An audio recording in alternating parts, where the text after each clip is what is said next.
지난 시간까지 우리 경상수지 결정에 대해서 탄력성 접근 방법에 대해서 얘기를 했습니다. 이 탄력성 접근 방법은 경상수지가 결국은 이제 수출에서 수입을 뺀 것하고 같고, 이 수출을 하고 수입은 수출은 내국제에 대한 외국인의 수요, 수입은 외국제에 대한 내국인의 수요, 즉 수요에 의해서 결정이 되고, 그 수요를 결정하는 것은 상대 가격이고, 따라서 그 상대 가격을 결정하는 환율이 중요한 역할을 한다.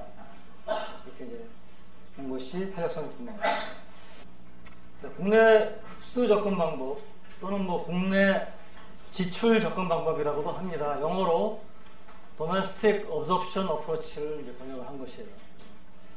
이 접근 방법을 이해를 하려면은 여러분들이 거시경제학 배울 때 보통 앞부분에서 배우는 국민소득 개정, 그것을 이제 보통 우리가 개방경제 배운 다음에 이제 개방경제는 빼고 폐쇄경제를 많이 이제 거시경제에서 보는데, 개방경제의 국민소득 개정을 우리가 이제 얘기를 할 필요가 있습니다. 그걸 보기 위해서 우리 기왕에 그걸 하면서 폐쇄경제하고 개방경제가 어떻게 다른지를 좀 이해를 하기 위해서 먼저 어떤 경제가 완전히 폐쇄된 경제라면 국민소득 개정이 어떻게 될 건지를 한번 보고요. 개방경제와 어떤 차이가 있는지 한번 얘기를 하겠습니다. 폐쇄되어 있는 경제라면 이제 거시경제 4부문, 가계, 기업, 정부, 해외 중에서 해외가 없는 거죠. 즉 국내의 가계, 국내 기업, 국내 정부 세 가지 이제 경제 주체가 있습니다. 그래서 경제 전체의 총 수요는 이 세 경제 주체 각각의 수요를 더한 소비, 투자, 정보 구매를 더한 것이고, 그것이 이제 국민소득 개정에서는, 왜냐하면 국민소득 개정은 사후적으로 계획되지 않은 재고 증가라고 하는 개념을 이용해가지고 사후적으로 총생산하고 총수요가 항상 같도록 그러니까 지출국민소득하고 생산국민소득이 항상 같도록 그렇게 만들어주죠. 그래서 항등식입니다. 항상 같습니다. 이게 이제 우리 국민소득 결정 모형이나 뒤에 나오는 모형에서는 이게 항등식이 아니고 뭔가 미지수에 대해서 풀어야 되는 방정식으로 바뀝니다. 왜냐하면 이게 두 개가 같아지는 것은 항상 보장되는 것이 아니라 시장이 균형이거나 어떤 특정한 조건에서만 수요하고 공급이 같아지죠. 자, 지금은 이거는 항등식입니다. 국민소득 개정에서 정의에 의해서 항상 같습니다. 자, 여기서 우리가 국민저축이라고 하는 것을 정의를 할 수가 있습니다. 국민저축은 이제 내셔널 세이빙인데, 이 국민저축이라고 하는 것은 이 한 국민경제 내의 경제 주체가 가계, 기업, 정부가 있다 그랬으니까 가계저축, 기업저축, 정부저축, 이 저축을 다 더한 것을 우리가 국민저축이라고 합니다. 국내 저축이라고 안 불러요. 국민저축이라고 부릅니다. 내셔널 세이빙. 내셔널 세이빙은 어떻게 정의가 되느냐? 전체 총생산 중에서 소비하고 정부 구매한 것을 뺀 것이 국민저축입니다. 이게 마음에 들지 않는 사람은 이 Y로부터 가처분 소득의 정의식을 이용해가지고 이것은 YD 더하기 T 마이너스 TR인가요? 쓰고요. 그 다음에 이제 YD에서 C 뺀 거는 뭡니까? 가계저축이 되고, T 빼기 TR 빼기 G는 정부저축이고, 기업저축은 안 나와 있지만은 그것은 Y에서 YD로 가는 과정에서 산해유보이윤이 빠졌기 때문에 이제 단순화시키기 때문에 그런 거니까 그까지 다 우리가 집어넣으면은 사실 세 부문의 저축의 합이라고 하는 것을 우리가 얘기를 할 수가 있습니다. 요거를 디컴포즈 시키면은 가처분 소득의 정의식을 이용해서 같다는 걸 보일 수가 있어요. 오늘 우리 거시경제 시간에 했던 거기 때문에 더 이상 설명을 안 하겠습니다. 그러면은 이 두 개를 이용하면은 우리는 뭡니까? 이 국민소득 개정에서는 국민저축은 항상 국내 투자하고 같아집니다. 그러니까 저축하고 투자가 같아질 수밖에 없습니다.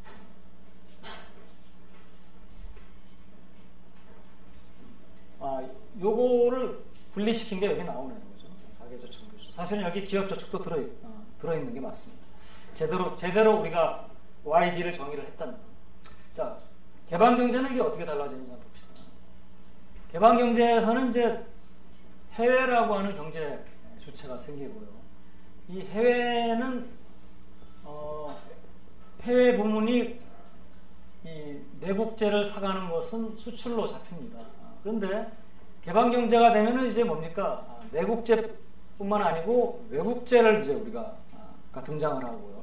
이 소비 안에는 외국제 소비 들어있고, 투자 안에도 외국제 투자, 정부 구매 안에도 외국제가 들어있거든요. 근데 우리가 이 Y는 뭡니까? 내국제의 생산량이거든요. 이 나라에서 생산된 생산량이거든요. 그렇잖아요. 그러니까 이게 그냥은 같아질 수가 없겠죠. 왜냐하면 여러분들의 소비 안에는 외제 자동차도 있는데 우리나라의 생산량 안에는 외제 자동차가 없잖아요. 같아지는 게 이상한 거죠. 그러니까 뭔가 조정을 해줘야 된다. 뭐냐? 여러분들이 외제 자동차를 소비하려면 수입을 해야 되니까, 또 기업도 외국 기계를 쓰려면 일단 수입을 해야 되니까, 그러니까 기업이 외국제 쓰고 우리나라 기업이, 우리나라 가게가 외국 물건을 쓴다는 것은 결국은 그만큼 수입을 했다는 거니까 수입을 이제 빼줘서 수출 수입, 순수출을 얘기하죠. 각각의 소비를 더해서 와야 같아지지 않는 이유가 이 안에 내국제, 외국제가 다 들어있기 때문에 그렇다. 그래서 그 반란의 것이 이제 M입니다. 이걸 보통 순수출이라고 부릅니다. 그런데 우리가 뭐 이미 앞에서 좀 얘기를 했지만 이 X-M이 경상수지하고 같다고 가정을 하고 했습니다. 그래서 우리는 이제 사실 경상수지 결정을 보기 위해서 요거 하나도 보지 않고 그냥 뭡니까? X-M이 경상수지와 같다고 보고 X는 수출 수요고 이거는 수입 수요고 이것만 가지고 했습니다. 그죠? 근데 이 국민소득 개정의 나머지 지출 부분까지 다 보는 게 이제 국내 흡수 접근 방법이거든요. 뭐 일단은 이제 실제로는 차이가 있지만 실제로는 차이가 있음에도 불구하고 우리는 좀 단순화시키기 위해서 경상수지가 순수출하고 같다고 보고 분석을 하겠습니다. 그러면 실제로 어떤 차이가 있느냐? 그거는 뭐 우리가 좀 나중에 다시 얘기를 하죠. 그럼 이제 이게 만약에 X-M을 경상수지로 놓으면은 우리가 보세요. 이게 CA라고 하면은 CA equal X-M A에서 결정된다. 이렇게 해도 우리가 그렇게 본 게 탄력성 점검 방법이죠. 근데 여기다 CA를 집어넣으면 CA는 뭡니까? Y 빼기 C 더하기 I 더하기 G. 즉 CA는 이걸 넘기면 Y 빼기 가로 열고 C 더하기 I 더하기 G. A에 의해서도 결정이 되잖아요. 그렇잖아요. 그러니까 결국은 분명히 뭐 어차피 항등식이기 때문에 이렇게 결정된다고 봐도 틀린 게 아닙니다. 경상수지가. 그러면 요거는 그럼 어떻게 이제 그 국내 지출 접근 방법 또는 국내 흡수 접근 방법이라는 이름이 여기서 나온 거예요. 즉 총생산하고 이게 국내 흡수 또는 국내 지출이라고 했잖아요. 그러니까 국내 흡수 또는 국내 지출의 규모에 의해서 경상수지가 결정이 된다. 즉 총생산이 주어져 있는데 사람들이 뭡니까? 그거를 많이 소비하거나 많이 투자하거나 해서 많이 쓰면은 경상수지가 적자가 되는 거고, 적게 쓰면은 경상수지는 흑자가 되고, 그렇게 되는 것이 이제 국내 흡수 접근 방법. 그러니까 국내 흡수에 의해서 결정이 됩니다. 근데 요거를 이렇게 조금만 고쳤으면은 이게 여러분들이 익숙하게 보던 부분이 됩니다. 이게 뭡니까? NS죠. 내셔널 세이빙이죠. 국민저축. 다시 말해서 이렇게 쓰면 경상수지는 또 뭐에 의해서 못하고 갔습니까? 국민저축 빼기 투자다. 그러니까 우리나라 가계기업 정부가 얼마나 저축을 했느냐. 투자는 우리나라 기업이 얼마나 이제 공장을 짓고 사는 데 썼느냐. 그리고 투자에 비해서 저축을 많이 하면 경상수지가 흑자가 되고, 투자에 비해서 저축이 적으면 경상수지가 적자가 된다. 이게 국내 지출 적금 방법. 그러니까 똑같은 경상수지를 놓고, 예를 들어 우리나라 경상수지가 갑자기 뭐 예를 들어서 경상수지가 적자가 됐다. 지금은 뭐 이제 흑자폭이 크지만 경상수지 적자가 됐다. 그러면 탄력성 접근 방법을 가지고 분석을 하는 사람은 뭐라고 원인을 지적을 할 가능성이 높습니까? 환율. 원화 가치가 너무 높다. 뭐 다른 나라들은 전부 다 뭐 화폐 전쟁 한다고 뭐 금리 내리고 팽창적인 통화 정책하고 뭐 퀀티티티브 이징 하는데 우리는 뭐 최근에 그 한국은행이 금리를 내렸지만 바로 전 금통 통화금융회의 위원회에서 그렇지만은 그 전까지는 금년 들어서 안 내리고 있었거든요. 그러니까 이제 뉴스나 이런 논평자들이 뭡니까? 왜 딴 나라들은 다 환율을 화폐 가치를 낮게 유지하려고 푸는데 왜 한국은행은 고집을 피우느냐? 뭐 이런 식의 얘기를 논평하는 사람들이 방송에 나와서 하는 걸 좀 들었을 거예요. 그런 식의 이제 사고는 바로 경상수지가 탄력성 접근 방법에 수준이다라고 보는 사고입니다. 반면에 이쪽을 보는 사람은 우리나라 경상수지가 흑자였다가 갑자기 뭐 적자가 됐다라고 할 때 그 원인을 어디서 지적을 하겠습니까? 국민들이 저축을 안 하기 때문에 그렇다. 저축이 너무 적어서 그렇다. 또는 뭐 기업이 너무 투자를 많이 해서 그렇다. 과잉 투자를 해서 그렇다. 이렇게 이제 그 원인을 지적을 하겠죠. 그러니까 어느 접근 방법을 택하냐에 따라서 원인을 보는 게 다르죠. 물론 여기서 투자 저축하고 환율하고는 전혀 관계가 없는 게 아닙니다. 사실은 또 그 두 개가 관계가 있습니다. 그죠? 왜냐하면은 환율이 우리나라 원화 가치가 높아져가지고 우리나라 물건값이 비싸지면은 사람들이 뭡니까? 외국 물건이 싸니까 외국 물건 많이 살려고 그럴 것이고 우리나라 물건 투자 적게 하려고 하고 뭐 그런 이제 연관관계가 또 생기거든요. 그러니까 전혀 이 두 접근 방법이 연관관계가 없는 게 아니고요. 사실은 어느 쪽을 더 중시하느냐의 문제입니다. 그래서 우리는 경상수지를 볼 때 환율을 많이 얘기를 하지만은 사실 이쪽 국제금융 쪽을 하는 많은 경제학자들은 결국은 중장기적으로 경상수지를 결정하는 것은 저축이다. 이런 얘기를 많이 합니다.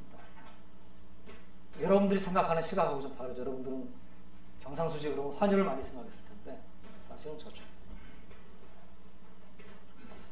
오케이. 그럼 다음에 또 지나가면서 얘기를 하도록 하겠습니다.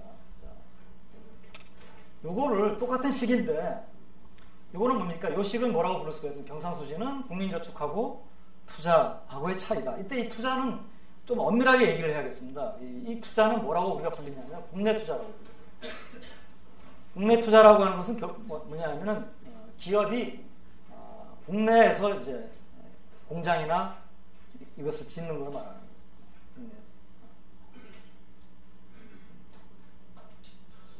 자, 요거를 NS를 놔두고 요거를 이쪽으로 넘깁시다. CA 더하기 I다.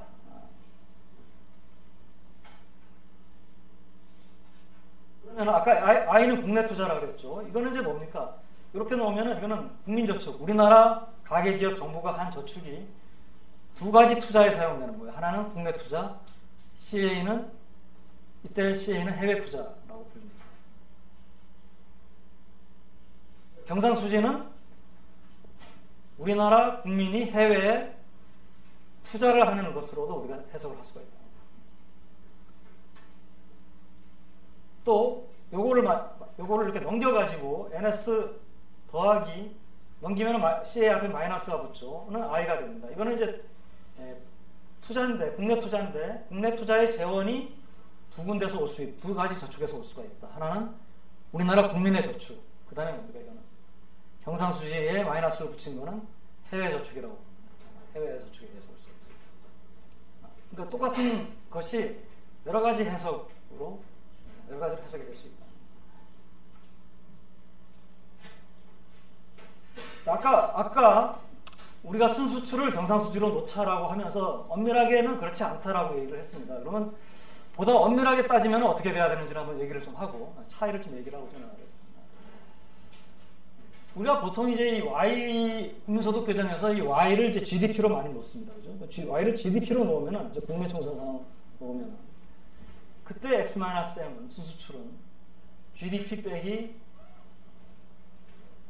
국내 흡수인데 이때 순수출은 그야말로 재화와 서비스의 순수출입니다. 즉 우리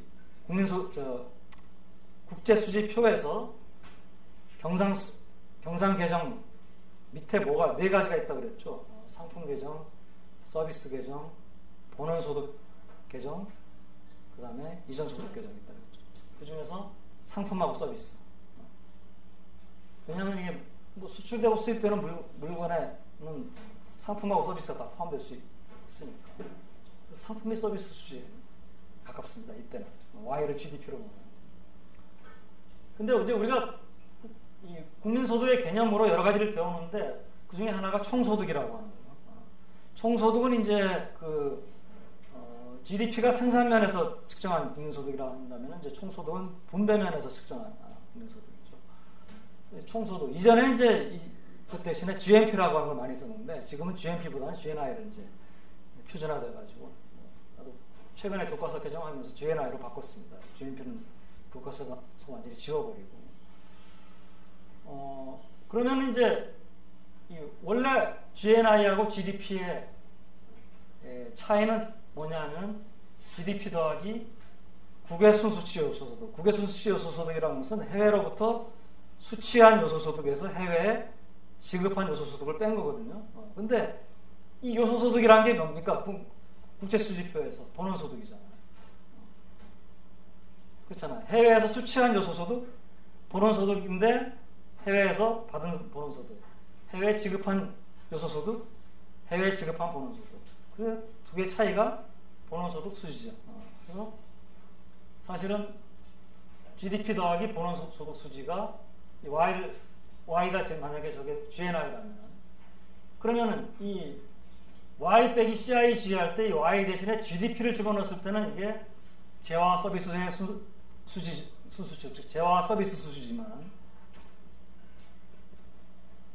Y를 GNI로 쓴다면은 GNI 안에 GDP 더하기 이게 있으니까 상품 및 서비스 수지, 재화 서비스 수지가 아니고 상품 및 서비스 수지 더하기 본원소득 수지까지 갑니다. 이제 이 차이가. 그죠? 근데 이제 문제는 이제 경상수지는 하나 더 가야 되죠. 여기다가 이전소득 수지까지 가야 되죠. 그래서 엄밀하게 경상수지는 GNI로 Y를 썼을 때 Y 빼기 국내엽수 더하기 이전소득 수지까지 해야지 엄밀한 의미에서의 경상수지가 된다는 것이죠. 그러니까 우리가 Y를 GNI로 놓고 하면은 요 정도 차이가 난다. 라고 인정을 해줄 수가 있겠죠. Y를 GDP라고 우리가 해석을 하면은 좀 더 큰 차이가 나는 것이죠. 그러니까 이 차이를 CA라고 놓는 것이 더 오류가 많은 것이죠. 그 정도 관계가 있다는 것을 우리는 이해를 하고 이제는 우리가 뭐 GNI, GDP 구분 안 하고 그냥 X-M을 CA라고 그냥 놓고 얘기를 전개를 하겠습니다. 엄밀하게 얘기하면 그 정도 차이가 있다는 걸 이해만 할 수가 있습니다. 자, 그럼 이제 국내 흡수 접근 방법에서 경상수지가 어떻게 결정이 되느냐 이걸 얘기를 해줘야 되는데요. 이걸 하려면 이제 우리가 거시경제 모형이 등장을 해야 됩니다. 왜냐하면 여기 경상수지가 이제 있는데 Y에서 CIG인데 이 C나 얘네들에 의해서 이제 Y가 결정이 될 텐데 왜냐하면 지금 있는 항등식인데 이제는 우리가 국민소득 결정 모형으로 가게 되면은 이게 이제 방정식으로 바뀌거든요. 왜냐하면 이 I가 사후적인 I가 아니고 사전적인 I거든요. 국민소득 결정 모형에서는 그러니까 이제 방정식으로 바뀌는데 방정식으로 바뀌면서 우리가 이제 풀어야 되는데 문제는 이 Y는 이것에 의해서 결정되는데 다시 뭡니까? 이거 얘네들도 이 Y에 의해서 다시 결정이 됩니다. 예를 들어서 소비 Y 함수죠. 또 우리가 지금까지는 얘기를 안 했지만 수입도 Y 함수죠. 왜냐하면 Y가 늘어나면은 사람들이 수입을 많이 하잖아요. 그러니까 얘네들이 여기에 영향을 미치고 얘네들이 다시 여기에 영향을 미치니까 우리가 뭡니까? 단순 모형과 같은 국민소득 결정 모형을 우리가 풀어야 됩니다. 미지수로. 그러니까 우리가 배웠던 거시경제 모형, 거시경제학 시간에 배웠던 그 거시경제 모형이 국내 흡수 적금 방법에서는 등장을 해야 돼요. 이제는 피해나갈 수가 없어요. 우리가 이제 가장 간단한 것을 한번 써보자. 일단은 뭐 복잡한 거는 또 우리가 배우려면 시간이 걸리니까 가장 간단한 거시경제 모형, 국민소득 결정 모형.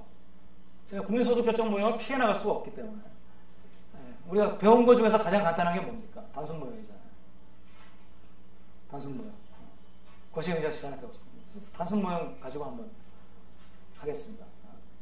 그리고는 이제 ISLM 모형이나 뭐 이렇게 조금 복잡한 모형으로 넘어가는 것은 뒤에 이제 총수요 총무원 모형은 이 수업에서는 좀 취급을 제너럴한 아이디어만 주고 취급을 좀 안 하겠습니다. 단순 모형만 가지고 하겠습니다.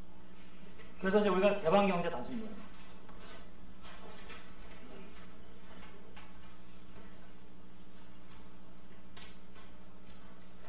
자, 이 단순 모형 가지고 우리가 할 때는 여러분들이 잘 알다시피 이 단순 모형이 국민소득 결정 모형이 되기 위해서는 그냥은 안 되죠. 어떤 거시경제에 대한 뷰가 들어가야 됩니다. 어떤 뷰입니까? 케인스 학파의 뷰가 들어가야 됩니다. 그렇지 않고서는 단순 모형은 뭡니까? 정말 단순히 수요 결정 모형이에요. 고전학파나 아니면 세고전학파 또는 뭐 지금 뭐 저기 뭡니까 실물적 경기 변동 논자 그럼 뭐 거기도 세고전학파지만은 이쪽 거시경제학자들한테 단순 모형 갖다 놓고 여기서 결정되는 Y가 국민소득이다 라고 하면 전부 다 비웃습니다. 이게 수요 결정 모형이지 이게 무슨 이게 국민소득 결정 모형이에요. 왜? 공급 부문이 없기 때문에. 단순 모형은 공급 부문이 없어요. 없는데 왜 이게 국민소득 결정 모형이 됩니까? 이거는 케인스 학파의 거시경제학에 대한 견해가 들어가기 때문에 그렇죠. 견해가 뭐였습니까? 뭐 기억할 거예요. 케인스 학파. 기본적으로 케인스 학파는 뭡니까? 단기적으로 가격이 경직적이에요. 그래서 생산물 시장은 불균형일 수밖에 없어요. 일반적으로. 불균형이라고 하는 것은 공급이 수요를 초과하든 수요가 공급을 초과하든 두 가지입니다. 근데 두 가지 불균형 중에서 어느 게 더 일반적인 불균형이, 어느 게 더 일반적으로 관측되는 불균형이라고 했습니까? 공급이 수요를 초과한, 수요가 부족한 것이 일반적인 불균형. 그럼 그게 일반적인 불균형이면 이 경제에서 생산되는 생산량은 무엇에 의해서 결정되느냐? 부족한 놈에 의해서 결정됩니다. 남아도는 놈에 의해서 결정되는 게 아니고 수요가 부족하니까 그 부족한 수요가 더 적어지면은 생산은 더 적어질 수밖에 없어요. 안 그러고 수요가 더 적어졌는데 내가 나 몰라라고 생산을 하면은 나는 뭡니까? 열심히 뭐 돈 들여서 생산하는데 안 팔리고 그냥 쓸데없는 재고만 쌓이고 뭐 결국은 뭐 망하겠죠. 그러니까 거기에 따라서 줄일 수밖에 없습니다. 그러니까 적은 놈이 지배를 하는 거예요. 그래서 적지만은 그 적은 수요가 조금이라도 늘어나면 뭡니까? 내가 생산량 좀 늘려가지고 팔 수가 있죠. 그러니까 생산량 당연히 늘어날 겁니다. 그죠? 요게 이제 공급 부문이 전혀 없는 단순 모형이 국민소득 결정 모형이 될 수 있는 이유입니다. 그죠? 거시경제에서 배운 거예요, 여러분들. 어느 책에도 다 있습니다. 어떤 책이든. 나만 가르치는 게 아니고. 자, 그러면은 우리는 그래서 이 단순 모형을 이용해가지고 개방경제에서의 경상수지 결정을 우리가 국내 흡수 접근 방법을 통해서 본다라고 하는 것은 일단 이 뭡니까? 이 케인스 학파의 거시경제 견해를 받아들이고 우리가 그게 나는 아니다 그러면 이 모형은 그 사람한테는 쓸 수 없는 모형이 되는 거죠. 일단은 감각을 받아들이고 일단은 보자라고 하는 것이죠. 자, 일단 이거는 뭐 우리 거시경제학 시간에 노테이션은 조금 다르지만은 거시경제 수업에서 여러분들이 아마 초반에 다 배웠던 부분일 겁니다. 한번 그래도 리뷰를 한번 하겠습니다. 일단은. 근데 이제 개방경제로 이제 가야 되기 때문에 뭐 리뷰가 아니고 이제 개방경제로 가는 거죠. 자, 봅시다. 일단은 제일 첫 번째 식이 생산물 시장의 균형 조건입니다. Y는 뭡니까? 여기서 총생산입니다. 총생산이니까 공급량이죠. 다만 이제 개별 재화의 공급하고는 다른 게 이거는 뭡니까? 경제 전체에서 생산되는 모든 재화를 전부 다 뭉뚱거려 가지고 공급이라고 부르는 거예요. 총공급이죠. AD는 뭡니까? 총수요예요. 경제 전체에서 생산되는 모든 재화에 대한 수요를 더한 겁니다. 이거는 뭡니까? 전부 다 내국제입니다. 이거는 개방 경제에서는 외국제하고 내국제를 구분해야 된다고 했습니다. 이때 총수요는 내국제에 대한 수요입니다. 그러니까 우리가 CIG를 더하는데 이 C에는 우리 소비에는 내국제에 대한 소비하고 외국제에 대한 소비가 섞여 있으니까 그냥 더하면은 내국제에 대한 수요뿐만 아니고 외국제에 대한 수요가 들어있거든요. 그거를 빼주는 게 M입니다. M을 빼주면은 왜냐하면 소비를 하든 투자를 하든 외국제를 쓰려면 수입을 해야 되니까. 그러니까 빼줌으로써 이게 다 뭡니까? 내국제에 대한 수요가 됩니다. 내국제에 대한 수요하고 생산이 같아지는 게 생산물시장의 균형 조건입니다. 이게 아까하고는 달리 수평선이 2개가 아니고 3개가 아니고 2개입니다. 그러니까 항등식이 아니고 방정식이에요. 그죠? 그러니까 우리가 국민소득 계정에서는 2개가 차이가 나는 만큼을 뭡니까? i에다가 넣어가지고 i를 정의를 했거든요. 그러니까 남는 대로 부족한 대로 i를 사후적으로 그렇게 정의를 해주니까 같아질 수밖에 없죠. 그렇지만 이거는 국민소득 결정 모형입니다. 그러니까 여러분들이 국민소득 계정하고 국민소득 결정 모형하고는 다르다라고 하는 것을 항상 이게 국제금융론이지만 개방 거시경제라고 했죠. 거시경제를 하는 사람은 일단 개념을 구분할 줄 알아야 되고요. 그래서 똑같은 노테이션으로 썼지만은 이게 뭡니까? 이거는 국민소득 결정 모형이다. 라고 하면 I는 뭡니까? 사전적인 I예요. 사전적인 투자입니다. 그러니까 같아질 수가 없어요. 같아지려면 특정한 조건을 충족시켜야 됩니다. 예를 들어서 Y가 특정한 값을 가져야 된다. 즉 Y에 대한 방정식이 되고 있는 거죠. 자, 이때 이제 총수요가 그러면 어떻게 결정이 되냐? 왜냐면 Y는 총수요에 따라가는 거거든요. 총수요가 어떻게 결정이 되느냐? 그러면 소비, 투자 이런 것들이 각각 어떻게 결정되는지를 알아야 되죠. 그럼 소비가 어떻게 결정되느냐? 소비는 이렇게 결정이 된다. 소비 함수. 이거는 이제 독립소비고 한계소비 성향, 가처분 소득.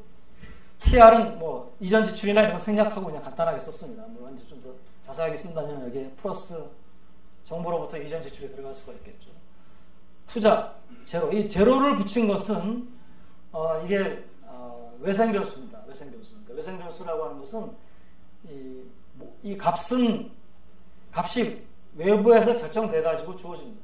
값이 꼭 고정될 필요는 없지만 어디선가 결정이 되는데 이것은 내가 이 모형 안에서 결정하는 게 아니고 예를 들어서 뭐 어떤 다른 정부가 정책적으로 결정한다든지 T제로나 G제로나 결정돼서 주어지는 거예요. 그러니까 이 모형을 쓰는 사람, 푸는 사람은 외생변수는 하나의 숫자나 마찬가지로 취급을 하면 되죠. 그렇죠? 그러면은 여기서 I가 I0다. 그럼 투자도 외생적으로 주어져 있다. 조세나 정부 구매도 이거는 뭐 정부의 재정정책에 의해서 결정되어 있고. 그러니까 이거는 뭐 C만 이렇게 결정이 되지 나머지는 아주 쉽게 결정이 되네요. 그 다음에 이제 요 X-M인데 요거를 CA라고 부르기로 했잖아요.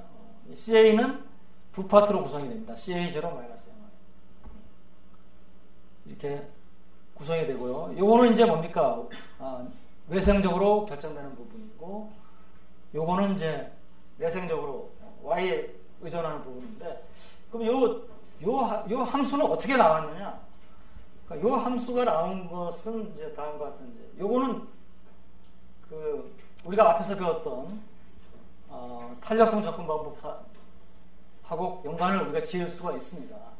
어떻게 연관을 지을 수가 있느냐? 우리가 이제 앞에서 경상수지가 순수출이라고 나왔고요. 이것은 뭡니까? 수출수요의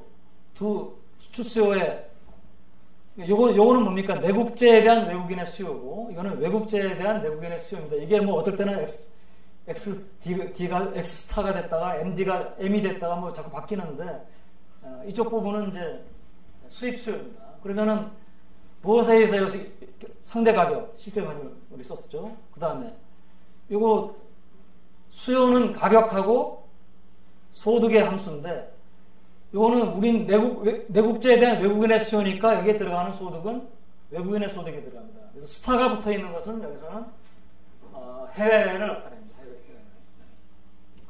그러니까 우리 이 모형에서 하점자 제로가 들어있는 것은 외생 변수고요.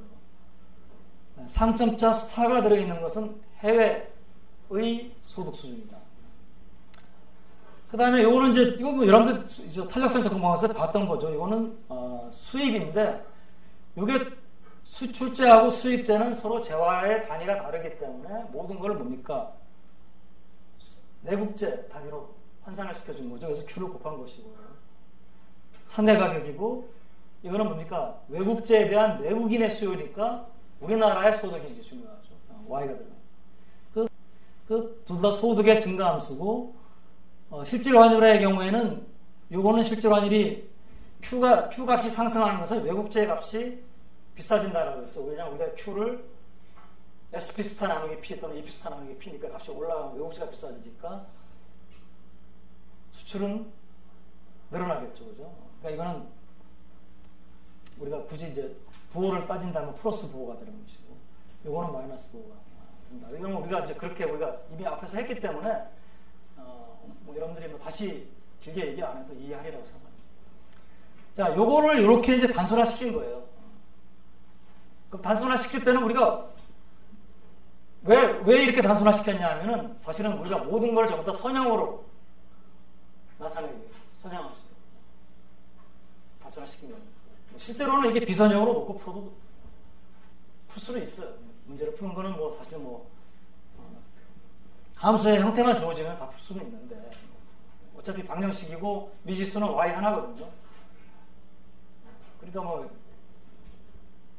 조금 복잡하더라도 풀 수는 있는데, 우리가 이걸 모형을 단순화시키기 위해서 전부 다 지금 선형으로 만들고 있거든요. 그럼 선형으로 만들기 위해서 이제 우리가 뭡니까? 요거를 두 부분으로 나눴는데요. 갑자기 등장.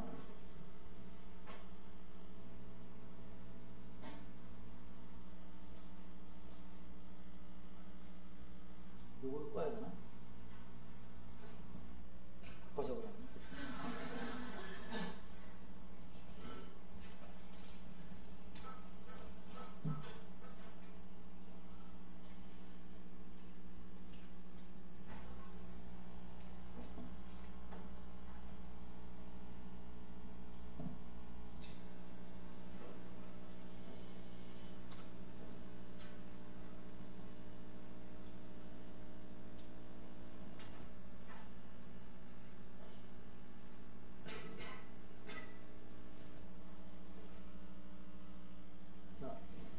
이렇게 쓸 때 뭐 우리가 결국 뭘 한 건지 하면, 우리 요 식을 보면은 여기에는 y에 따라서 결정되는 영향을 받는 부분이 있고요. y 이외의 요인이라는 게 뭐 몇 개 없잖아요. q하고 y 스타잖아요.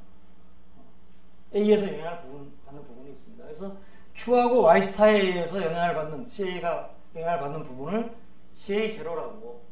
왜냐면 q하고 y 스타는 우리가 내생 교수로 취급하지 않을 거거든요. 그러니까 주어져 있다고 볼 거기 때문에 CA 제로고, Y에 의해서 영향받는 부분은 요 뒤로 뺀 겁니다. 그러면 Y가 증가할 때 뭐라 그랬습니까? 이게 우리나라 수입이 증가하잖아요. 그러면 경상수지는 악화되잖아요. 그거를 마이너스 MY로 그러니까 M이라고 하는 것은 제로보다 크고 0보다 큰 숫자니까 Y가 증가하면은 경상수지가 악화된다. 맞죠? 그죠? 근데 이 그러니까 M은 구체적으로 CA를 Y에 대해서 미분한 1차 도함수의 값이라고 볼 수가 있는데, M의 해석이 하나 주어질 수 있습니다. M은 뭐냐 하면은 Y가 증가할 때, 즉 국내 뭐 총생산이나 또는 뭐 국민 총소득이 증가할 때 수입이, 경상수지가 악화되는 이유는 수입이 증가하기 때문에 그런데, 수입이 얼마만큼 증가하느냐, 즉 국민소득이 1원 증가할 때 수입이 0.5원 증가하느냐, 0.6원 증가하느냐, 뭐 0.1원 증가하느냐. 이게 바로 뭡니까? 한계 수입 성향이라고 볼 수가 있겠죠.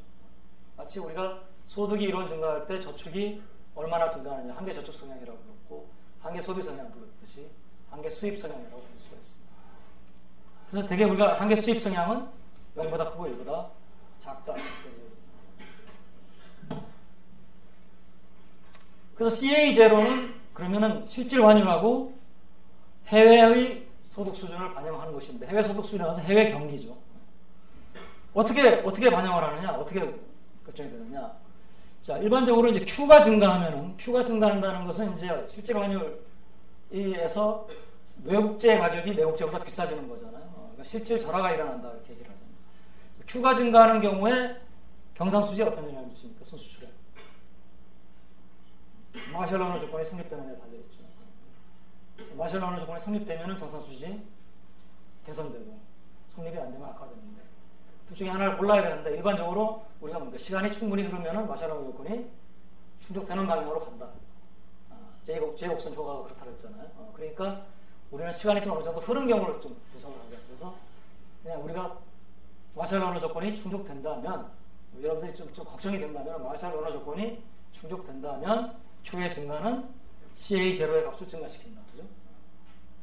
그리고 한쪽 방향만 분석을 하면 되겠습니다. 반대는 반대로 분석하면 됩니다. 또 하나는 Y스타가 증가하면 이것도 CA0를 증가시킵니다. 외국 소득 수준이 높아지면 우리나라 수출이 늘어날 테니까 CA가 늘어납니다. 그래서 CA0, 외생적으로 결정되지만은 이 외생적으로 결정되는 CA0를 결정하는 그 외생적인 요인이 두 가지라는 거죠. 실질 환율, 해외 경기. 그 이외에도 다른 것이 있을 수는 있어요. 그렇지만 여기서는 그렇게 단순하게 우리가 배운 것하고 연관을 시켰죠. 자, 이제는 이제 우리 모형을 할 요게 이제 아까 지금 방금 내가 얘기한 것을 글로 써놓은 것이니까 나중에 참고를 좀 하도록 하고요.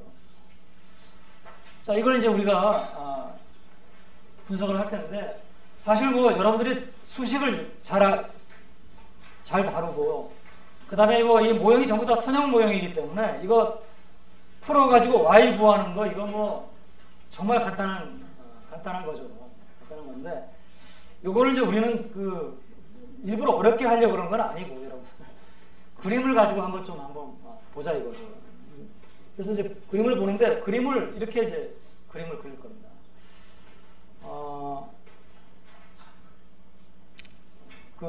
우리 국민소득 균형 조건 한번 다시 한번 돌아가서 보겠습니다. 이거잖아요. Y는 AD고 AD는 이거예요. 그래서 AD 대신에 이걸 집어넣으면 Y는 C 더하기 I 더하기 G 더하기 X 마이너스. 이게 이제 국민소득 균형 조건이고, 소비함수, 투자함수, CA함수, 수출함수를 집어넣어서 Y에 대해서 풀면은 균형 국민소득 나오고요. 그죠? 그 다음에 경상수지 얼마인지 알고 싶으면은 그 Y에 대해서 푼 식을 요 식에다 집어넣으면 경상수지가 얼마인지 나오고, 다 이제 우리가 소비도 계산할 수 있고 다 계산할 수 있거든요. 그죠? 그렇죠? 발음이 별로 시도치 않은 것 같아. 계산할 수 있습니다. 여러분 해보면 됩니다. 숙제로 다 내줬습니다. 그러면 이제 할 수 있는데, 우리는 그렇게 안 하고 요식을 이렇게 변형을 시켜가지고 좀 하겠습니다. 뭐냐면 Y는 여기다 좀 쓰죠. Y는 C 더하기 I 더하기 G 더하기 CA잖아요. 그죠? 네, X-M, 이게 X-M을 CA로 놓기로 했으니까 넘기겠습니다. Y 빼기 C 더하기 I 더하기 G 이퀄 CA. 그죠?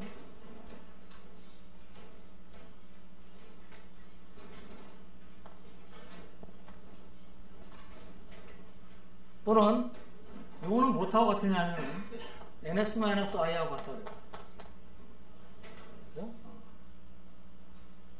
바로바로 안 들어오겠지만 아마 여러분들 조금 가가지고 들여다보면 요게 NS-I하고 같다는 걸, Y 빼기 C 빼기 G가 NS예요. 이것이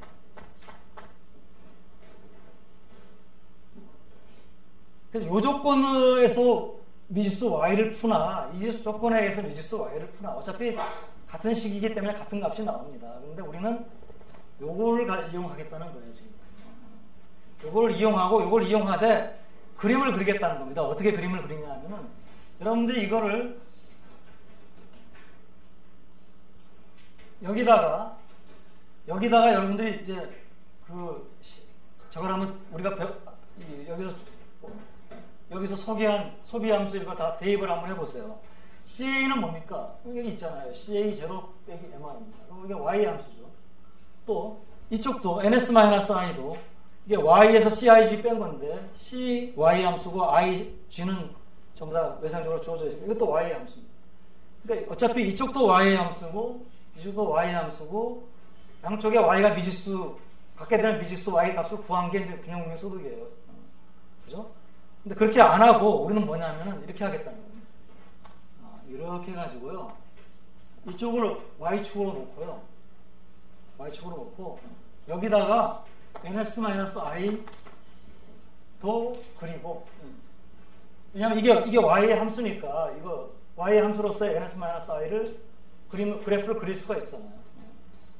그 다음에 CA도 Y의 함수라 했잖아요. Y 함수잖아요. CA0-MI. 이거 여러분도 그림 그릴 수 있잖아요. 이게 이쪽을 CA를 축으로 하고 이걸 Y축으로 하면은 뭐 당연히 그림이 나올 겁니다. 그렇게 하면은 뭡니까? 두 선이 선이든 직선이든 곡선이든 만나는 점이 바로 뭡니까? 두 개를 같게 만드는 Y의 값을 가르쳐 주는 거죠. 그렇잖아요. 그러니까 뭐 어떻게 보면 굉장히 쉽게 풀 수 있는 것을 좀 어렵게 복잡하게 오히려 만드는 건데 왜 이렇게 복잡하게 만드느냐? 그 이유가 있습니다. 이제 뭐냐면은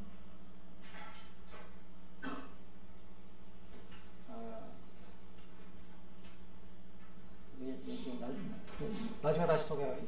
이유를 먼저 얘기를 하고 가겠습니다. 이유는 뭐냐면은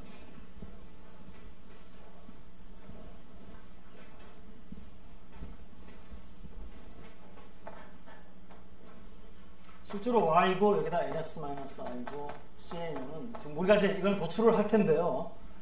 CA는 쉽습니다. CA는 아까 CA0-MI니까 이렇게 오른쪽으로 내려가는 선이 나오겠죠. N의 값이 M 앞에 마이너스가 붙어 있으니까 NS-I는 이제 우리가 해보면 이렇게 올라가는 선이 나옵니다. 그러면 우리가 NS-I나 CA나 둘 다 뭘 갖고 측정을 합니까?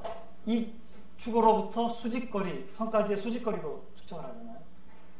두 개가 같아진다는 조건, CA equal NS-I라는 조건은 수직거리가 같아져야 된다. 여기서 이 선까지의 수직거리하고 여기서 이 선까지의 수직거리하고 두 개가 같아지는 점은 어디입니까? 너무 쉽죠. 두 개가 만나는 요 점이 두 선까지의 수직거리가 같아지는 점이잖아요. 근데 두 선까지의 수직거리는 각각 하나는 CA이고 하나는 NS-I니까 두 수직거리가 같아진다는 것은 CA equal NS-I라는 거고 이게 바로 뭐였습니까? 생산물 시장의 균형 조건이죠. 그러니까 여기서 구하는 게 바로 생산물 시장을 균형시키는 뭘 구한 겁니까? Y의 값을 구한 겁니다. 이걸 Y라고 하면 이 생산물 시장을 균형시키는 Y의 값이 됩니다. 그런데 왜 우리가 이 그림을 이용하냐면 여기 균형점이 인데요. 여기서 이쪽으로 이렇게 보내고 있어요. 이쪽 축이 우리가 생각지 않았던 의미를 가집니다. 그 의미가 뭡니까? NS-I로도 이룰 수 있지만 이게 뭡니까? 경상수지가 경상수지가 얼마인지를 또 그림을 가르쳐줍니다. 그러니까 이 그림 하나를 통해 가지고 국민소득하고 경상수지가 어떻게 결정되는지를 우리가 동시에 볼 수 있기 때문에 그런 점에서 이제 우리가 조금 여러분들 입장에서 배우는 사람 입장에서는 조금 구차한 게 하나 등장했다. 지만은 이제 굳이 이와 같은 그림을 이용을 해서 보고자 합니다. 자, 그럼 이제 우리에게 남은 과제는 이 선의 식을 구하는 거죠. 그래야지 정확하게 찍을 수가 있으니까. 그럼 이제 식을 한번 구해 보겠습니다. 일단은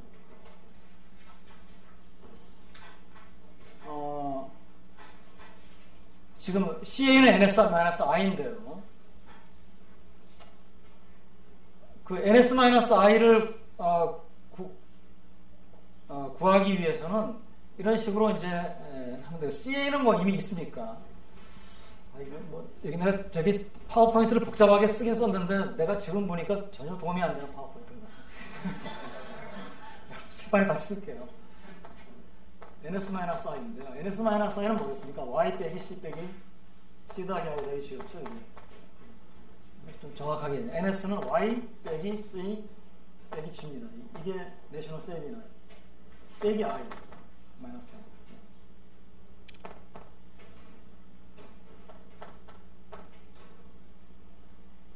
그러면은 Y에서 C, I, G를 빼면 돼요. 그럼 Y는 Y고 C는 뭐였습니까? 아까 C0 더하기 스몰 c의 Y 빼기 T 0였죠. 그러니까 묶읍시다. G는 G0, I는 I0. 구할 수 있는 방법이 여러 가지가 있으니까 뭐 그러면 이건 어떻게 됩니까? 마이너스 제로가 붙어있는 것끼리 묶을까요? C0 마이너스 C0 더하기 CT0. 이거 좀 잘못된 것 같은데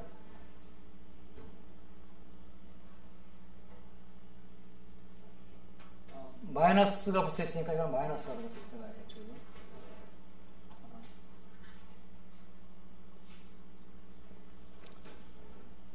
더하기 I0 더하기 G0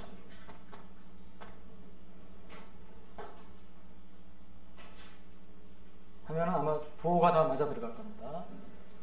더하기 Y 이제 제로가 안 붙어 있는 건 Y밖에 없어요. 어떻게 됩니까? 1 마이너스 C에 Y가 됩니다. 자, 요거 마이너스 A0라고 부르겠습니다. 이거 이 A0는 보통 우리가 단순 모형 배울 때 오토너머스 디맨드 독립 수요 또는 뭐 자발적 수요라고 부르는 부분하고 같습니다. 더하기 1 마이너스 이거 총 수요가 Y에 따라서 움직이는 부분 유발 수요라고 불렀잖아요. Y하고 관계없이 결정되는 부분 뭐 자발 수요, 독립 수요 뭐 영어는 오토너머스인데 이제 우리가 번역할 때 어떤 사람은 독립이라고 번역하고 어떤 사람은 자발이라고 번역하는데 그런 부분. 결국 이거는 뭡니까? 이거는 값이 주어져 있는 것이고 요거는 Y에 따라서 이제 변하는 부분. 요거를 아까 구한 게 바로 이 식입니다. 이 식. ns-i는 마이너스 A0 더하기 2 마이너스 Y. 이런 식으로 도출할 수가 있어요. 이거 할 때 항상 여러분이 중요한 건 이게 서로 같다는 걸 항상 머릿속에 기억하고 있어요. 자, 이제 종합을 하겠습니다. 우리가 CA하고 NS-I가 같아진다는 점에서 균형공유소도 결정되는데 CA는 CA0-MI NS-I는 마이너스 A0 더하기 마이너스 CAY. 요거를 이제 경상수지함수 또는 순수출함수라고 부르고요. 요거는 국민저축함수, 균형조건. 이런 이제 그림으로 나타내겠습니다.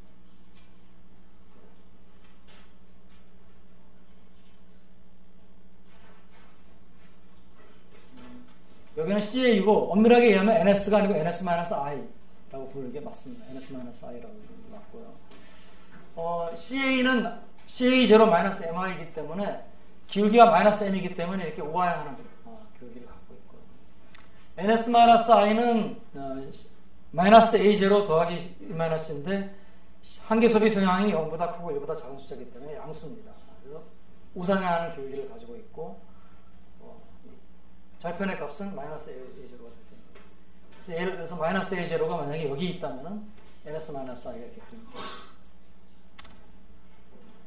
보통은 이제 우리가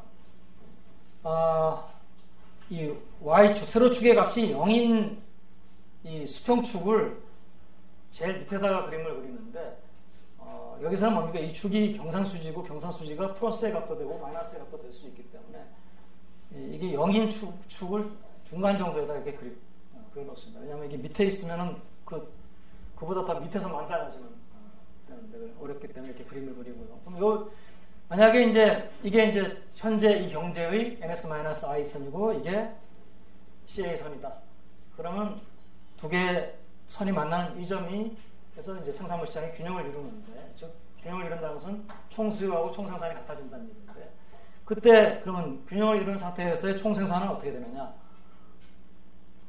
여기에 해당되는 Y다. 그래서 우리가 이게 이퀄리브리엄을 나타낸다는 의미에서 Y2라고 부르겠습니다. 보통 이제 Y 스타를 많이 썼는데 스타가 지금 왜곡을 나타내는 변수로 쓰고 있기 때문에 Y2가 됐고요. 그냥 한 가지 더 이제 우리가 가르칠 수 있는 게 이 점이 이렇게 오면은 요 축이 CA입니다. 이 CA가 0보다 밑에 있으니까 이거는 경상수지는 현재 뭡니까? 적자죠. 이런 얘기를 이제 우리가 해줄 수가 있겠습니다.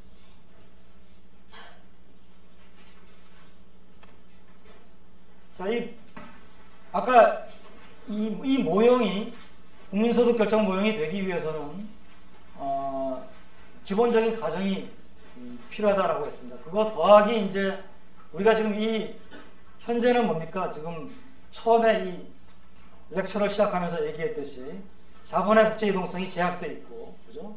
환율은 외생적으로 결정이 되고, 변동 환율이 아닙니다. 지금 우리가 분석하는 경제가. 이런 소국 경제를 분석하고 있고, 왜냐하면 대국 경제가 되면은 Y스타는 그럼 어떻게 결정이 되느냐를 걱정을 해야 됩니다. Y스타가 내생 변수가 돼야 되면은 모형이 훨씬 더 복잡해지죠. 그죠? 그러니까 그래서 우리가 지금 우리가 본 이 모형이 이 경제의 국민소득을 결정하는 모형이 되기 위해서는 우리가 어떤 가정들을 하고 있느냐라고 하는 것을 다시 한번 정리를 한번 해봤습니다. 그래서 우선 케인스학파의 단계 모형입니다. 이 모형. 그 얘기는 뭐냐면 경제는 일반적으로 뭡니까? 총생산이 총수요를 초과하는 상태. 그 얘기는 완전고용 국민소득 수준보다도 경제가 더 Y가 낮은 상태에서 오퍼레이트를 하고 있다. 왜냐하면 총생산이 총수요를 일반적으로 초과한다는 것은 경제에 excess capacity가 있다는 것이고, excess capacity가 있다는 것은 뭡니까? 놀고 있는 자원이나 생산 요소가 있다는 거거든요. 놀고 있는 자원이나 생산 요소 중에는 노동도 있고, 노동이 놀고 있다라고 하는 것은 경제가 완전 고용이 아니라는 얘기거든요. 일반적으로 이 경제는 완전 고용보다도 낮은 생산량에서 생산이 이루어지고 있다. 즉 경기가 좀 후퇴되어 있는 상태다. 두 번째는 이제 내국제만 있는 게 아니고 외국제도 존재합니다. 이거는 이제 우리가 개방 경제로 오게 되면 지금 현재 이 우리 모형에서는 비교역제는 아직 도입을 하지 않았습니다. 그러니까 비교역제가 없다면은 실질 환율하고 텀스 오브 트레이드는 마찬가지 얘기예요. 같은 조건입니다. 그렇죠. 우리가 구매력 평가에서 실질 환율을 하고 비교역제, 교역제 뭐 이거 같이 연결 짓는 그 식이 하나 있었잖아요. 거기서 교역제 비중이 1이고 비교역제 비중은 제로다라고 놓아보세요. 그러면 세 개 항 중에서 뒤에 두 개 항이 사라져 버립니다. 그러면 Q는 교역제 가격에 교역제의 상대 가격. 교역제는 뭡니까? 수출자하고 수입제 상대 가격. 이게 바로 뭡니까? 텀스 오브 트레이드죠. 세 번째, 소국 모형입니다. 그러니까 아까 얘기한 대로 그렇기 때문에 Y스타를 걱정할 필요가 없습니다. 근데 Y스타까지 여러분들이 걱정을 하고 싶다. 예를 들어서 이게 미국 경제다. 그럼 Y스타 걱정해야 되거든요. 왜? 이 나라에서의 변화가 해외 경기에도 영향을 미치니까. 그러면은 그래도 걱정할 필요가 없어요. 왜냐하면 그러면 스타라고 하는 것이 붙어있는 나라를 하나 더 가정을 해가지고 그 나라의 단순 모형을 세우면 됩니다. 그게 이제 투 컨트리 모델이라고 부르는 모형인데 연습 문제 있나요, 우리? 아마 연습 문제 넣어놓은 것 같은데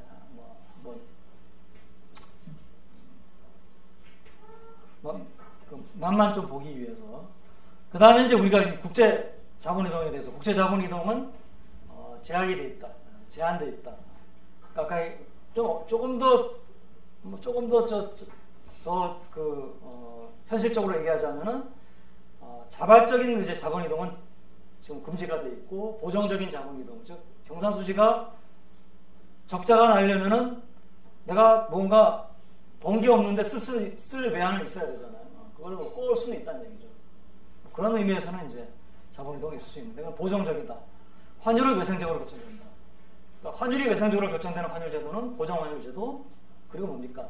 변동환율제도 중에서 관리변동환율제도는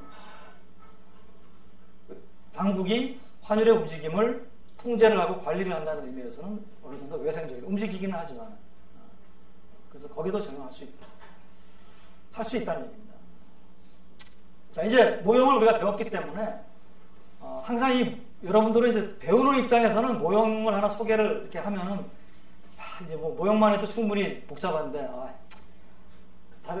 그것으로 끝났으면 좋겠다. 근데 가르치는 사람 입장에서는 이제 그것이 시작입니다. 모형은 여러분들이 가지고 놀 수 있는 어떤 수단을 하나 준 거예요. 그러니까 여러분들 손에 무슨 뭐 계산기가 주어졌다든지 핸드폰이 주어졌다든지 뭐 그림을 그리는 사람은 무슨 뭐 붓이나 이런 그림 물감이나 도구가 주어진 겁니다. 그러면 그걸 가지고 그림을 그리거나 뭐 모바일 폰이면은 그걸 가지고 뭐 영화라도 주문해서 보거나 뭐 해야지 뭐가 되는 거 아니에요. 그래서 이제 지금부터 이제 이걸 가지고 이용을 한번 몇 가지 해보겠습니다. 그래서 어떤 데 이용을 해보느냐. 일단 쉽게 이용해 볼 수 있는 게 이겁니다. 확장적인 재정 정책을 한번 보자. 여기 뭐 통화적 화폐는 등장을 하지 않습니까? 이 모양에서는 재정 정책밖에 할 수가 없죠. 평가절하. 우리가 환율을 외생적으로 주어져 있다라고만 했지 그 환율이 움직이지 못한다는 얘기는 안 했습니다. 외생적으로 주어져 있지만은 정책 당국이 인위적으로 화폐 가치를 변화시킬 수 있잖아요. 그 다음에 여기 이제 해외 경기 변화. 해외 경기 변화는 우리가 뭘 갖고 볼 수 있습니까? Y스타를 가지고 볼 수 있잖아요. 해외 경기가 좋아진다. 뭐 그거밖에 없잖아요. 다른 게 없는데 뭐 다른 걸 여러분들한테 만들어내라는 게 아니고 우리가 가지고 있는 걸 혼내는 거니까. 자, 이게 이제 쉽게 우리가 분석할 수 있는 것이고요. 요거를 조금 이 모형을 고지고대로 쓰면 요까지 분석할 수 있고, 이 모형을 여러분들이 약간만 좀 응용을 하면 요것도 할 수 있어요. 어디까지 갈 수 있는지 보면 굉장히 대단합니다. 우선 변동환율까지 할 수가 있습니다. 변동환율 분석할 수 있습니다. 대국 경제 과제 참조라고 되어 있는데 과제 있는 모양입니다. 근린 궁핍화 정책. 요거는 이제 그 평가자라의 별명입니다. 근린 궁핍화 정책이라면서. 근데 평가자라 우리는 이 앞에 모형만 가지고는 평가자라가 자기 나라에 미치는 영향밖에 분석을 못해요. 근데 이 대국 모형, 그러니까 이국 경제를 우리가 분석을 하면 이 나라의 평가자라가 이 나라뿐만 아니고 옆에 있는 나라에 미치는 영향을 분석할 수 있는데, 여러분들이 짐작하듯이 뭡니까? 옆에 있는 나라는 이 나라를 평가자라 하면 좋은데 옆에 있는 나라는 정확하게 미러입니다. 미러 이미지입니다. 모든 게 반대로 나빠져요. 그래서 그거 얘기를 할게요. 그 다음에 이제 우리가 고전학파 얘기도 좀 해볼 수가 있습니다. 그러니까 만약에 이 경제가 현재 Y가 지금 우리가 일반적으로 YF보다 완전고용 수준보다도 낮은 수준에서 지금 일반적으로 있다라는데 YF보다 Y가 높으면 어떻게 될 것인가. 이제 그런 것을 한번 이제 분석을 해볼 수가 있겠습니다. 그래서 하나하나 할 텐데 빠른 속도로 뭐 이게 초반에 얘기한 대로 뭐 거의 모든 수업들은 한 3주 정도는 기초기 때문에 천천히 나가는 듯이 나가다가 일단 뭐 본론으로 들어가서 이론이 나오기 시작하면 상당히 이제 스피드업이 되거든요. 그래서 좀 스피드업이 좀 되니까 잘 따라와 주기 바랍니다. 자, 이 그림에서 우리가 잘 희미하게 보이지만 이게 다시가 붙어 있는 것은 변화 후입니다. 그래서 변화 전은 다시가 안 붙어 있는 거예요. 그래서 NS가 원래 NS-I선이고요. CA는 원래 CA선이고요. 그럼 원래 경제 상태는 어디입니까? 이 점이죠. 국민소득은 Y1이고 경상수지는 이만큼 적자를 보고 있습니다. 자, 이 경제에서 이제 아까 얘기했듯이 확장적인 재정 정책을 하는 거죠. 확장적인 재정 정책은 사실 지재료를 증가시키는 거지만은 뭐 똑같이 뭡니까? 투자를 좀 촉진시키는 어떤 정책을 썼다든지, 조세를 좀 줄여준다든지, 소비를 진작시키는 어떤 정책을 썼다든지, 뭐 다 비슷한 얘기가 되겠죠. 어떻게 됩니까? 어떤 걸 쓰더라도 뭡니까? A0의 값이 증가해요. 근데 A0의 값은 NS선이 여기 만나는 게 마이너스 A0였어요. 그러니까 A0의 값이 증가하는데 앞에 마이너스가 붙어 있기 때문에 만나는 절편이 더 밑으로 내려가겠죠. 밑으로 내려간다는 것은 NS선이 밑으로 이동한다 또는 오른쪽으로 이동한다. 이동했습니다. 그래서 NS 다시 새로운 균형은 CA는 변화가 없어요. 왜냐하면 CA 안에는 CA 제로하고 마이너스 MI가 있는데 CA 제로는 무엇에 의해서만 영향을 받는다고 했습니까? Q하고 Y 스타고에 의해서 영향을 받는다고 했죠. 그러니까 확장적인 재정 정책 걱정할 필요가 없습니다. 요점으로 갑니다. 그러면 어떻게 됩니까? 이 Y하고 하면 Y는 증가했고요. 확장적인 재정 정책이니까 당연히 증가하죠. 확장적인 재정 정책 쓰면은 케인스 모형에서는 당연히 Y가 증가하는 뭐 이거는 이상할 게 전혀 없고. 근데 이제 경상수지는 어떻게 됩니까? 더 악화가 됩니다. 왜 악화가 됩니까? 수입이 늘어나요. 그냥 수출 수입인데 수출은 지금 이 Q는 변함이 없는 거고 Y스타도 이거는 이게 이 나라가 소국이라 그랬잖아요. 이 나라가 암만 뭐 경기가 좋아져도 전 세계에서 차지하는 규모가 굉장히 작은 나라이기 때문에 전 세계의 총 수요에는 별로 영향을 못 미쳐요.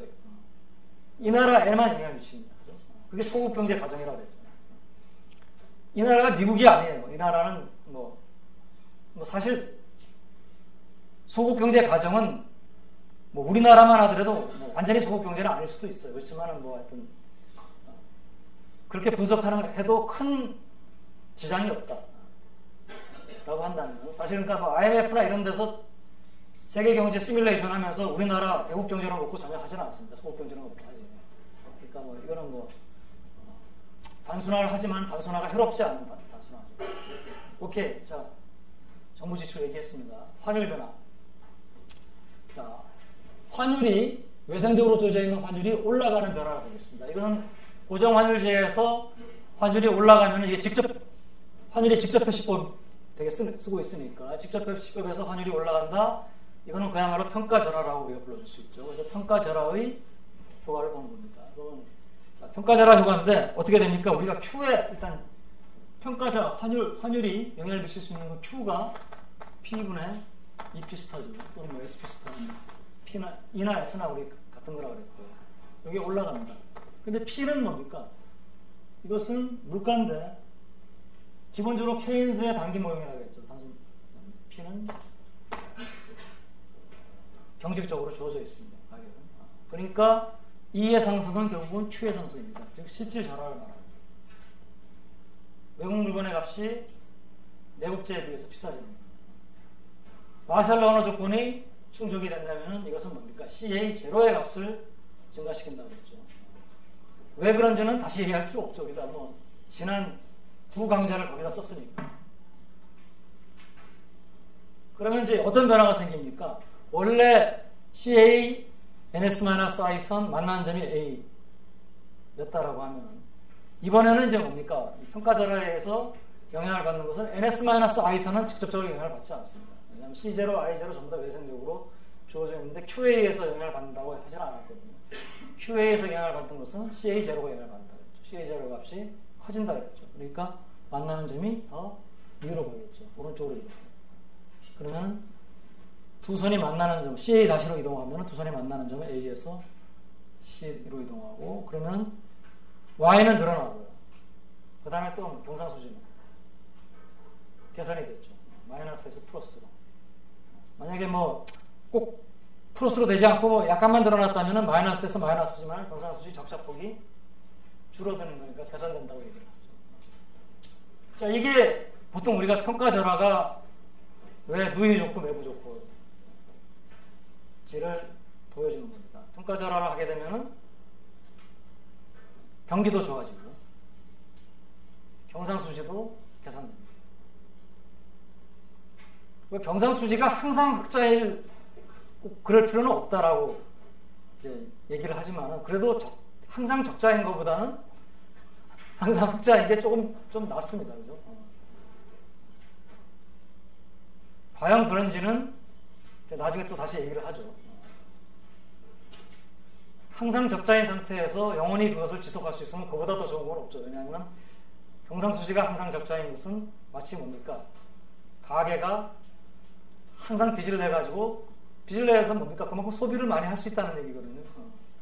그렇잖아요. 가게가 적자를 본다는 거는 소득보다 소비를 많이 한다는 얘기 아니에요. 근데 그 빚을 항상 계속 낼 수 있다. 아, 세상에 그거보다 좋은 게 어디 있어요. 갚을 필요 없이 계속 빚내가지고 소위 많이 할 수 있다. 근데 그렇게 하고 있는 나라가 있죠. 그게 나쁜 걸까? 나중에 얘기합시다, 이거. 그래서 이제 평가자라 두 마리 토끼를 다 잡는 거예요. 경상수지 개선시키고 경기도 좋게 만들고. 그래도 굉장히 좋은데, 그래서 왜 뭡니까? 요새 지금 전 세계적으로 다들 어렵거든요. 미국만 조금 좋아지고 있고. 그러니까 다들 뭘 하고 있습니까? 다들 금리 낮춥니다. 금리 낮추는데 그 금리 낮추는 게 또 통화량 풍로 목적이 뭡니까? 이 사람들 대외적으로는 표방은 뭡니까? 경기가 안 좋으니까 확장적인 통화정책 쓴다. 근데 그 확장적인 통화정책이 효과를 발휘하는 경로가 뭐냐? 라고 볼 때 그 중에 한 가지 경로가 뭐냐면 화폐를 풀고 이자율이 낮아지면 그날 화폐 가치가 떨어집니다. 그러니까 이게 이제 하나의 경로지 모든 경로는 아니에요. 그러니까 확장적인 통화정책은 이자를 낮춰가지고 투자 늘리고 뭐 다른 것도 있죠. 그러니까 이제 이자를 낮추고 확장적인 통화정책 쓰는 이 나라들의 속내는 결국은 경기를 부양시키려고 하고 고용을 늘리려고 하는 것인데 그것이 작용하는 효과를 내는 경로, 이걸 보통 우리가 통화정책의 전달 경로로 본다 그랬죠. 전달 경로. 트랜스미션 메커니즘 중에 화폐 가치 하락이 있습니다. 그래서 그것을 만을 노리는 건 아니지만 뭐 다른 게 잘 작동을 안 하고 그게 잘 작동해가지고 효과가 있다라고 해도 그거 좋은 거잖아요. 원하는 걸 달성하는 거니까. 그래서 이제 여러 가지 겸사겸사 해가지고 좀 굉장히 많은 나라들이 풀었고, 이게 이제 다들 풀다 보니까 마치 좀 뭐가 되냐면 이게 폴리티컬한 프레셔가 좀 작용을 하는 거예요. 쟤도 풀었는데 왜 우리나라 중앙은행은 안 하고 있느냐? 뭐 이래가지고 이제 우리가 또 내리고, 우리가 내리니까 또 뭐 다들 내렸으니까 또 이제 또 이전으로 돌아간 거 아니냐? 우리도 더 내리자. 뭐 이래가지고 이제 일종의 뭡니까? 평가자라 경쟁이 일어날 수가 있겠죠. 그래서 이런 얘기는 뭐가 일어날 수 있고요. 그 다음에 어디 갔죠? 하나가 해외 경기는 뭐 여러분들이 알겠지만 이거랑 똑같은 효과가 있습니다. 왜냐하면 Y스타가 증가하면 CA0가 증가한다 그랬잖아요. 그죠? 그러니까 뭐 이거는 요 그림 가지고 그냥 할 수가 있고요. 변동환율제로 한번 잠깐 적용을 해보겠습니다. 변동환율제는 기본적으로 환율이 이제 대생 요소인데, 그래서 우리 모형은 원래 환율이 외환당국에 의해서 외생적으로 결정되는 모형이다 이렇게 했는데, 그래서 우리 모형을 고지고대로 적용하면은 맞지를 않습니다. 근데 자, 변동환율제 원리를 우리가 우리 모형에 어떻게 도입할 수 있는지 생각해 보세요. 쉽습니다. 쉬워요. 왜? 우리가 이 모형에서 자본의 이동은 경상수지 적자를 메우기 위해서 고정적으로 일어난다고 했습니다. 그러니까 기본적으로는 이 모형이 균형을 이루려면, 그러니까 이 모형에서 중심이 되는 것은 경상수지입니다. 그래서 변동환율은 뭡니까? 외환의 수요하고 공급이 일치되도록 환율이 결정이 되는데, 외환의 수요는 뭡니까? 외국 물건을 그러니까 자본 이동이 없다고 생각합니다. 외국 물건을 수입하기 위해서 수요하는 거죠. 수입입니다. 수입이 외환의 수요입니다. 외환의 공급은 외국의 물건 수출해가지고 달러를 받으면은 우리 직원들 원화로 월급을 줘야 될 텐데 원화로 바꿔야 됩니다. 그리고 수출이 외환의 공급입니다. 그러니까 외환의 수요하고 공급이 같으면 외환 시장의 균형인데, 이게 이제 변동환율제에서 환율이 결정되는 거잖아요. 여기 보시죠. 자, 변동환율제는 외환 시장에서 수요와 공급이 균형이 되도록 환율이 결정됩니다. 그런데 외환의 수요하고 공급 차이가 바로 경상수지예요. 그리고 두 개가 같아진다라고 하는 것은 결국 경상수지가 제로가 된다는 거죠. 그래서 경상수지가 제로가 됩니다. 제로가 되도록 사실은 어떻게 된다는 얘기예요. 이 CA0 마이너스 MI가 있는데 요게 무엇에 의해서 결정됩니까? 우리가 앞에서는 이것이 Q에 의해서 결정이 되고 Q는 다시 E에 의해서 결정이 된다라고 했잖아요. 변동환율제에서는 거꾸로 뭡니까? 이게 제로가 되도록 Q가 내생 변수로서 결정이 되고 Q는 다시 뭡니까? P분의 E 비슷한데 이거 다 주어져 있으니까 E가 내생 변수로 결정이 됩니다. 또는 뭐 다시 그걸 거꾸로 얘기해도 됩니다. 이게 제로가 되도록 E가 결정이 되고 내생 변수 E가 결정이 되면 Q가 결정이 됩니다.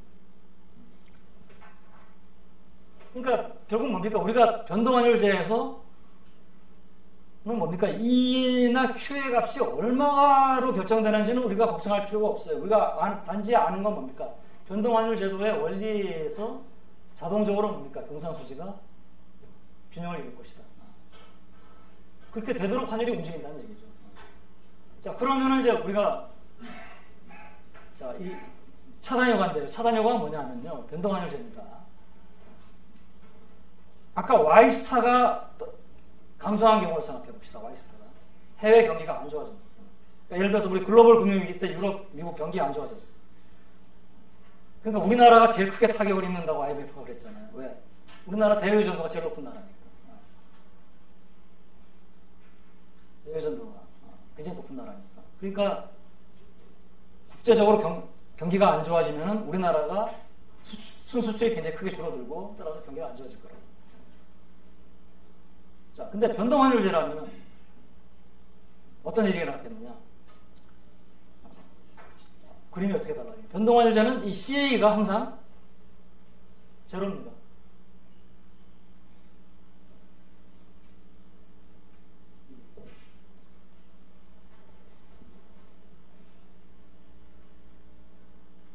그러면은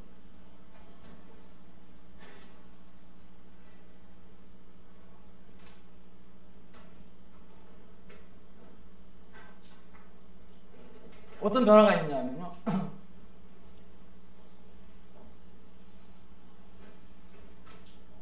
원래는 고정환율이라면 환율을 Y스타가 감소하면은 이거의 감소를 통해서 CA선이 이제 이동을 할 텐데 변동환율제에서는 CA가 항상 제로나 마찬가지입니다. 그러니까 Y가 스타가 줄어들어도 이게 항상 똑같은 제로의 값을 가요. 물론 환율은 변합니다. 그렇죠. 환율이 변하죠. 이게 제로가 되도록 환율이 변하겠죠. 제로니까 어떻게 됩니까? 이 그림에서 어떻게 보면은 CA가 우리가 NS-I CA를 했을 때 CA는 CA가 제로인 데서 이렇게 수평이 보였어요. NS-I는 이 거꾸로죠. 이거는 이거거든요. 그럼 여기서 이제 균형이 결정됩니다. 이게 NS-I고 CA는 그러니까 제로에서 수평인 게 항상 0이니까. 왜 그게 가능하냐면 환율이 변해서 제로로 만들어주는 거죠. 그러면 여기서 Y스타가 줄어든다? 수평선이 이건 그대로 수평선이거든요. 경기가 어떻어요? 만나는 점이 어떻게 됩니까? 변화가 없죠. 그러니까 뭡니까? 해외 경기가 위축이 돼도 국내 경기가 영향을 받지 않죠. 이게 이제 변동환율 제도의 하나의 학자들이 변동환율 제도의 장점이라고 얘기하는 것 중에 하나입니다. 이걸 뭐라고 부르냐면 변동환율 제도의 변동환율이 차단효과, 인슐레이션 이펙트. 그러니까 뭐냐면 해외에서 여러 가지 충격이 일어나요. 그럼 이게 국내에 전달이 되어가지고 국내 경기가 교란된 영향을 받습니다. 근데 변동환율이라고 해서 환율이라고 하는 게 변하는데 이게 일종의 스프링 역할을 하는 거예요. 충격을 흡수를 해줍니다. 완충을 해줍니다. 그래서 국내 경기에 미치는 영향을 줄여줍니다. 아주 완충 역할을 잘한다면 완전히 제거시켜줄 수도 있겠죠. 그럼 아주 너무 그건 지나치게 아이디어라는 경우지만. 그래서 이게 이제 변동환율의 차단효과라고 부르고 변동환율 제도가 여러 가지 또 문제점이 있음에도 불구하고 그냥 환율이 변하면은 대외 거래하는 사람들로서는 굉장히 불편하잖아요. 위험하잖아요. 가격이 자꾸 변하고 그런데 또 왜 굳이 또 변동환율제를 채택하느냐. 그런 장점이 있을 수가 있겠습니다. 여기까지 오늘 강의를 다음 시간에 계속하겠습니다.